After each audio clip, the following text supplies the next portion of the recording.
Welcome to BCS TV, presented by the Armchair Jockeys. For this episode, we've returned to the historic home of British racing, to Newmarket, this time in its summer guise, the charming and elegant July course. We're here to find out which generation of fillies and mares will get the bragging rights in the Etihad Airways Falmouth Stakes, and we assess the challenge of the Darley July Cup, in which Bated Breath bids to break his Group 1 hoodoo.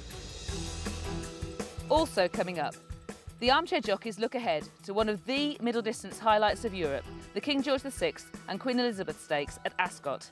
And we hear from Sir Michael Stout on the prospects of his challenger, recent Royal Ascot winner, Sea Moon. Michael Hills tells us how he expects Aussie sprinter Hortensia to handle the July course. And John Gosden sorts out his enviable hand of fillies with Friday's Group 1 in mind. But first, Steve Mellish examines why the July Cup can tempt a different type of challenger to the sprinting division.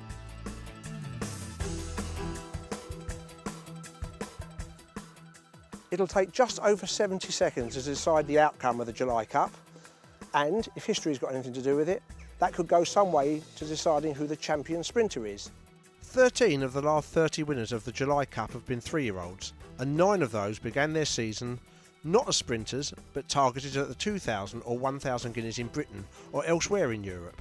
The Roll of Honour contains some of the greats of modern sprinting, from the superb Habibti through to last year's Dream Ahead, via the strong travelling Green Desert and the versatile Royal Academy. 2 of the other 3-year-olds to have won in this period, Saki Secret and Oasis Dream, whom we saw at stud in the last programme, were both campaigned over further than the July Cup trip of 6 furlongs as 2-year-olds. What does this show? Due to the prestige of races like the Guineas, the cream of the previous season's 2-year-olds are invariably given a chance to prove themselves at a mile, even if their run style and pedigree raise doubts. When their relative stamina fails and they return to shorter distances, their raw ability again comes to the fore. Such classic refugees can often be intrinsically superior to those horses that have not deviated from the sprinting path. In 1 or 2 cases, the Great Des Jours being a notable example, these failed classic types have shown themselves to be top sprinters as early in the season as Royal Ascot. But, historically, it's the July Cup that triggers this change of career path. There are 4 qualifiers in this year's potential field. 2 are fillies, After, 5th in the Irish 1,000 guineas, following her 4th in the French version, and Fire Lily, who has already gone down the sprinting route after her 5th in France. 2 are colts, Power, who won the Irish 2,000 guineas, and his stablemate Reply, who was 3rd. However, with a possible exception of Power, this year's classic refugees lack the form of a Dream Ahead. Yet the 4-year-old Strong Suit has a comparable profile. Prior to winning last year's Jersey Stakes over 7 furlongs, he had finished last of 6 behind Frankel in a 2,000 guineas trial. This year he faced Frankel again and was thumped again in the Queen Anne over a mile. His late supplementary entry in the July Cup marks significant new thinking from his trainer Richard Hannon. Will the switch to sprinting bring about his successful reinvention?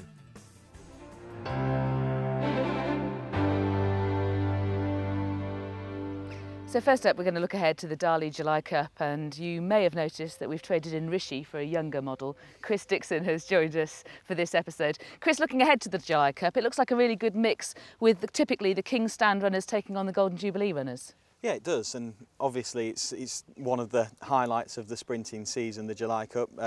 Massive highlight of the season for many people last year as well, and really looking forward to the race. And for all that we don't have the winner of the Diamond Jubilee turning up, with Black Caviar obviously packed off back to Australia, I think the tying the 2 form lines together is really interesting. We've got horses coming in from elsewhere as well, so a very interesting racing prospect. And Steve, you touched upon how this race can draw new challengers to this division.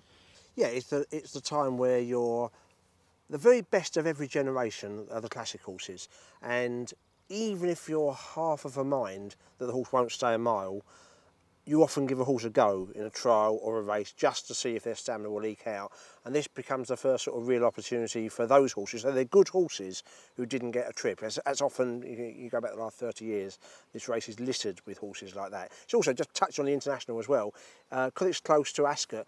the international horses are still over here. So I think in many ways it's the most varied sprint of the whole year. So it's a real cocktail of opinions, no doubt, and I'm sure you'll hear plenty here. We'll start with Bated Breath, shall we, Chris? And in many ways, he is the very consistent horse of this set of horses. He just can't get that Group 1 win.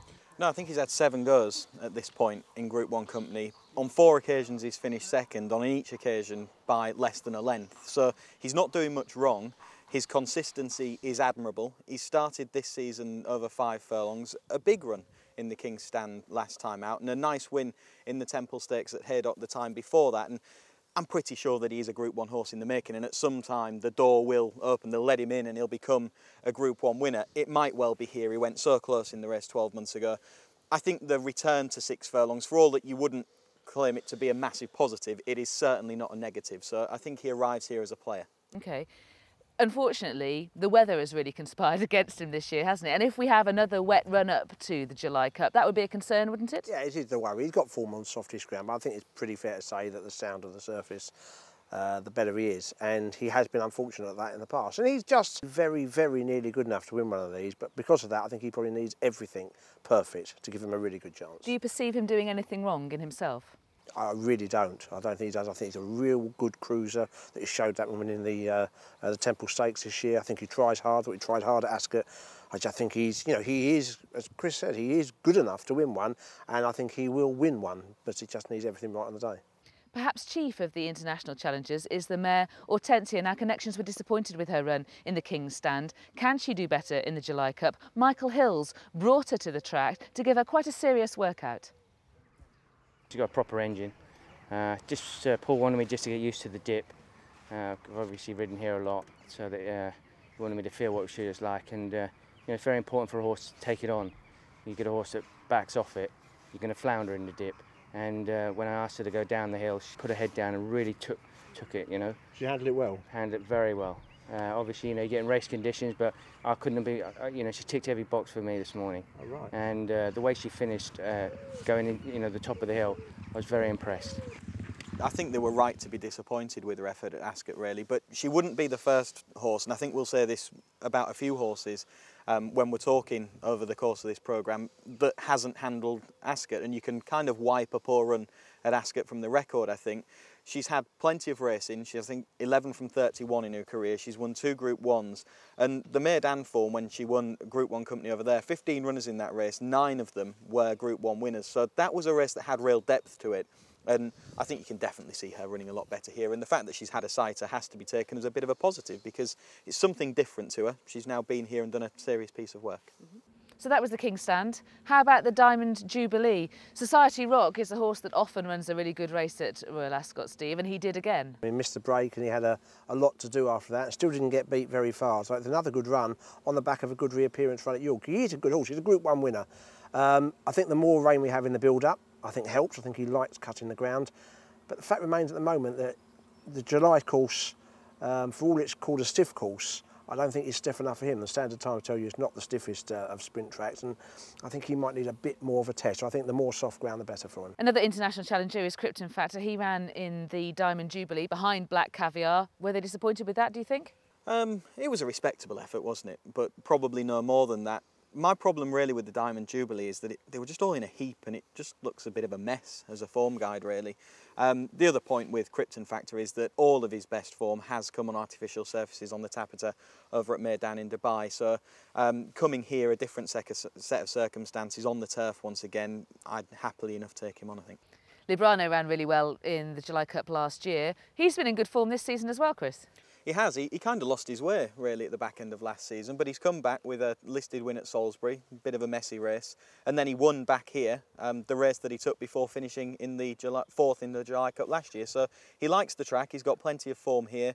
I don't think he's quite up to Group 1 standard, really, nowadays, and I thought that he very much got the run of the race when he won here last time, so I think he'll probably just fall short again. He'll run well, but he'll probably fall short. Last year, Hoofit made the ascent from handicap company into proper Group 1 territory. But, Steve, I just don't feel he's in the same kind of form this year. I don't think he is. I say he's roughly the same horse as Bated Breath on his best form. He was, involved in a really close finish with him at Haydock last year. But the 2 runs this year at York and then last time at Newmarket, he's just lacked sparkle. You can make excuses for the trip last time out, but it's not like he travelled through the race like the Hoofit we know. Sepoy will carry the Godolphin Blue. I think you quite like Sepoy, don't you, Chris? I do. I think that there are a few points that are interesting with him. Just watching a couple of his videos from over in Australia, he's a real fluent mover, this horse. He's got a likeable attitude, and I really think that he'll take to the test that this track offers, and that this race in particular offers as well. He's got a very good strike rate. I think he's already a 10-time winner. What we know about the Australian sprint division as a general rule is that it's stronger than the sprint division over here. When the foreign challengers have come over in recent years, they have tended to prove a little bit better than our sprinters. That was backed up again with both the sprint races at Royal Ascot going to foreign raiders. Sepoy, they've brought him over here. They're going to be keen to win the Darley July Cup, and I think that they might just do it with him. He was described in Australia as a speed machine, and given the number of Group 1 performances that he's got under his belt, I've got a suspicion he might be one of the best horses in this race and possibly prove too good for our mob.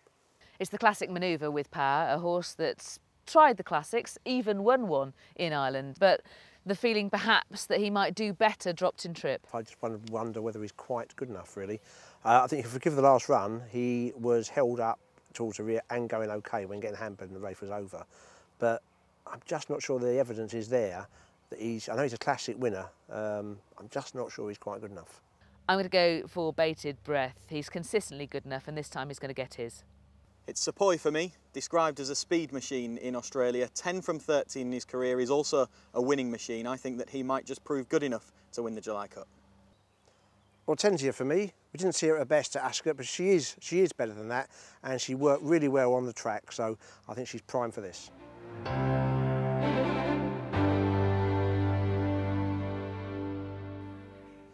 The Etihad Airways Falmouth Stakes sees the first clash of the generation amongst the fillies and mares, and a trainer who has a very strong hand among many generations of both is John Gosden. Let's hear from him about his chances. And maybe start with Joviality, who I think really proved what she could do in the Windsor Forest. Yes, a miles below her best, but she ran a good race in the Princess Elizabeth at Epsom and not liking the track. And I think Henry's filly came to win it, but probably didn't see the trip out as well as we did. It's a stiff old mile, Ascot. And so to that extent, we were thrilled with her. We'll have a look at the Falmouth. It is a little bit of a ground decision with her. I hadn't planned necessarily to run her there. I've been thinking of the Beverly D for her in Arlington Park. So she'll be left in the race just in case the ground comes very much to her liking. I sort of see her in the stiff mile to mile 1 range, you know. To that extent, I think the race will suit her if it comes up very soft. Fallen for you. She really seemed to put her head above the parapet for the 3-year-old fillies with that victory in the Coronation Stakes. Was the key how you ride her now? Yes, the race unfolded well for her. They went a nice pace, not a mad pace, but a nice pace. And then she came and took the race away from them in the last part. But she was fully on top with a furlong to run. And is that ideally how you would like the race to pan out for her? Yeah, I mean, she doesn't have to have a blazing pace. She just wants, you know, she just likes to settle at the back of the field because she's got a phenomenal turn of foot. And I think you want to play to that strength rather than doing it back to front. Is Elusive Kate possible for the Falmouth? She has had a frustrating year because she was meant to run in the Fred Darling and she tweaked a muscle, couldn't run, but in the end it didn't matter because the ground was very testing. And then she was meant to run in the Guineas and then the ground was not her ground at all. She's fast, quick action, top of the ground, American bred filly out of a good family, good French family.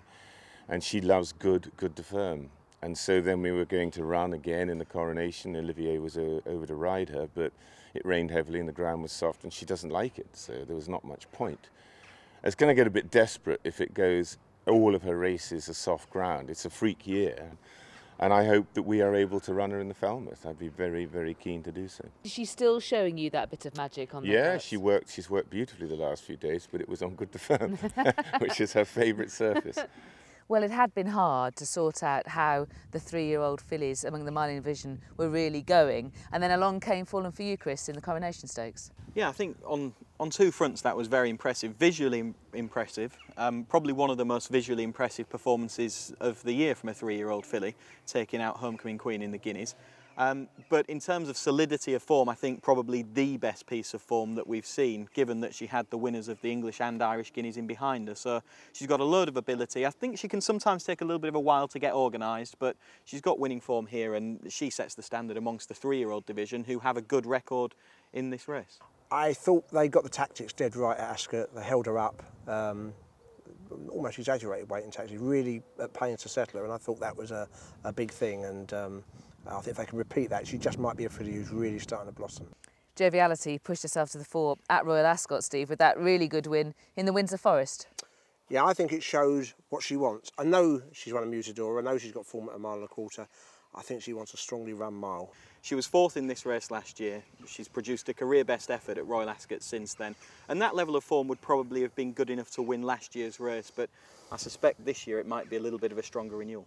Well, now let's talk about Maybe. She was the #1 for Aidan O'Brien's going into the 1,000 guineas. She ran in the Oaks and didn't seem to get home, and she was pulled out of Royal Ascot. What do you make of Maybe now? She's got something to prove at this stage, but I think she's going to prove it. 5 from 5 as a 2-year-old. She looked really, really good at that point. And I think there have been valid excuses for this season. I don't think the trip was ideal in the Oaks. I actually felt that she stayed it as the Oaks went, but I think that she'd be a non-stayer over a strongly run 1.5 miles. Fitness became an issue in the ground in the Guineas, and I think Aidan O'Brien said as much afterwards as well. She is going to prove a point that she is a proper Group 1 filly, and she might run really well. A classic winner in the lineup is Samatage. How do you compare the Coronation Stakes with her Irish Guineas run? I don't think it's quite up to the Irish Guineas run, but I think it's easy to explain, really. I think she was too close to a strong pace. The rain had come for the Coronation. I think that worked against her. I think the ground is important to her. I think at top level, she wants a decent surface. The Irish Guineas was about the first time we've had good to firm ground this year, and I think she's a speed filly. And now we move on to the mare Cha-Cha Midi. I really like Cha-Cha Midi, even though she is quite quirky. She is a little bit quirky, but she's got a bundle of talent, and she's got an impressive turn of foot as well. She can take a few lengths out of a field when she quickens, and if things pan out for her here, I think that she could run really well. I don't think things went ideally for her, really, behind Joviality at Royal Ascot. I think that the turn of foot took her to the front, but then in the closing stages, the effort of getting there kind of took her toll. She'd been held up in a race where it was probably an advantage to be a little bit more prominent. I like her, and that turn of foot is really impressive. I think her form this year has been as good as ever. Both that run at Ascot and the win at Lingfield, she's very impressive that day. I think out of all the horses in the race, she'd be least disadvantaged if it turned out tactical, because I think she's got a potent turn of foot. I'd just be a little bit concerned. I wouldn't want to see her miss the break again, and therefore the jockey always having to play catch-up with himself and his own plans for the race. And also she was a bit dancy and edgy on the way to start at Royal Ascot. She's just beginning to concern me again, that the talent is beginning to be overshadowed by the quirks once more. A filly who's already very good is the French-trained mare Giofra. Lightly raced, still progressing. Yeah, I think they're two of the key points about it. There still might be a little bit more to come. Whether there'll be more to come dropping back to 1 mile, I think is the query next to her name, really. I think her better form is over further. Emulous is already a Group 1 winner. She absolutely thumped Together last season. What was the reason for her running so poorly in the Windsor Forest? No idea. I genuinely don't have a clue, but I think given her profile prior to that, you can probably forgive her it. Said it already, that horses disappointing at Ascot can usually be forgiven, more so than at most other tracks. And with that in mind, I would give her a chance. A lot of the form from last year is very strong. Her reappearance run win is also strong form. She travels well, she runs on strongly, she's got a likeable attitude, and she's already a Group 1 winner. There's not a great deal not to like if you forgive that run last time out. And if she didn't come here on the back of that, then I think most people would be talking her up as a real potential player. Laytime, trained by Andrew Balding, I know is a filly you really like, Steve. It's lucky there's not a cliff in Newmarket, because I'd be in danger of following her over it. I still believe she's a good filly. I think if you watch the Ascot race again, I think she's the unlucky filly in the Windsor Forest. She wasn't beaten that far, and she had to wait for a run, and I think she would have been battling up the winner with a clear run. So I still think she's got lots of potential. That's a big step forward on Epsom, and I think at a price she could run really well here. French-trained filly Golden Lilac is a really serious contender, Chris. Is a 3 times Group 1 winner already. Yeah, the dual classic winner in France last year, taking the French Guineas and the French Oaks. She's beaten Sirius d'Aigle in the Prix d'Ispahan in the early part of this season, and that in itself, given his standing amongst the world rankings, is a really good performance. Now, whether you believe that he ran to form or not, I suppose is the key point there, and I think he ran below form, but even so, She's got a career record of 6 wins in 7 starts, 3 Group 1s. She's hard to knock, really. Golden Lilac is a standout for me as a 3 times Group 1 winner. I think she can add to that. I'm going to go for Maybe. She's had excuses, I think, for both her defeats so far this season. 5 from 5 as a 2-year-old. She's got plenty of class. That juvenile form is very strong. I think she can bounce back. I'm going to go for lay time each way. Ascot suggested she was running into form. I'm convinced she's a pretty good filly.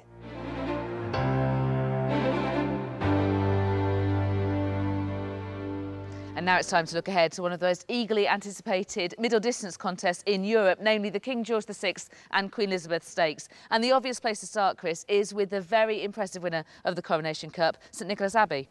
Yeah, he was really impressive in that race. He was disappointing in this last year, but I would forgive him that, really. It was a bit of a mess of a race. What this horse does is travel very well, and he's got a real good turn of foot. I think we saw that probably to best effect in the Breeders' Cup last year. He's got loads of class, he's consistent, and in terms of ratings, he's up there with the very best of them, so I think he's the one to beat. I went along in my anorak and rustled it quite loudly at the London Racing Club, and one of the people in the audience pointed out what a poor record St Nicholas Abbey has comparatively, going right-handed like Ascot compared to his left-handed form. Are you concerned about that, Steve? It has to be a concern. The last 5 times he's gone round a right-hand bend, he's been beaten, and his 2 most impressive victories have been the Coronation at Epsom, left-handed, and the Breeders' Cup Turf, left-handed. So it has to be a concern. It might just be he's maturing. He didn't handle Epsom the season before last. We handled it perfectly well this year. So it's a possibility rather than something I'm buying into. But to say, it has to be a worry. If he does reproduce his very best form, then as Chris says, he's the one to beat. Okay, so that's St Nicholas Abbey. But the horse who won this race last year is Nathaniel. Let's hear from his trainer, John Gosden. He likes the track, he likes turning, swinging bottom, he likes the proper test of a horse up the hill into the straight, and William rode him nicely in both the King Edward and the King George, and he did it well, and he likes it. And there's no reason that if he's in good order for the King George, he won't put in a huge showing again. Do you think the run in the Eclipse means that he's likely to be spot on for the King George? A 3-week gap, yes. At a 2-week gap, no. I feel it's so close that every day between those races, when you go middle distance, a mile to a mile and a half, every day is important. If it was a sprint race, no problem. No problem at all. Run them twice in a week, because a sprinter's not going that far. It's explosive energy. You can play with them between races. Once you got over a distance, it's a different ball game at top level, you know. It was on the fast side of good in the Champion Stakes at Ascot. He can handle it fine. He's just like everything out of the family. He just finds soft ground, rather like the filly that won the Guineas this year of Aiden's. She was running on good to firm. Everyone else was on soft to holding. He just flies over it, you know, it's no problem to him. And it slows the others down. That's probably the point. And how about Mars Marvel? Were you disappointed with his run in the Coronation Cup? We took the viewpoint that we were going to attack early, and he did attack early, and that cost him second. He liked the ground, but he doesn't much like the track. And then when we ran him in the Jockey Club, he's fine on the track. The ground was soft. He's a horse who hasn't yet had what he had in Doncaster, when he had a nice pace, a beautiful flat galloping track, and good to firm ground. And he's in phenomenally good form right now. I could see no problem in going to the King George, hoping that we get nice ground. And the track would suit him there? Yeah, he'd love that track. So, Nathaniel then, Steve, particularly suited by Ascot?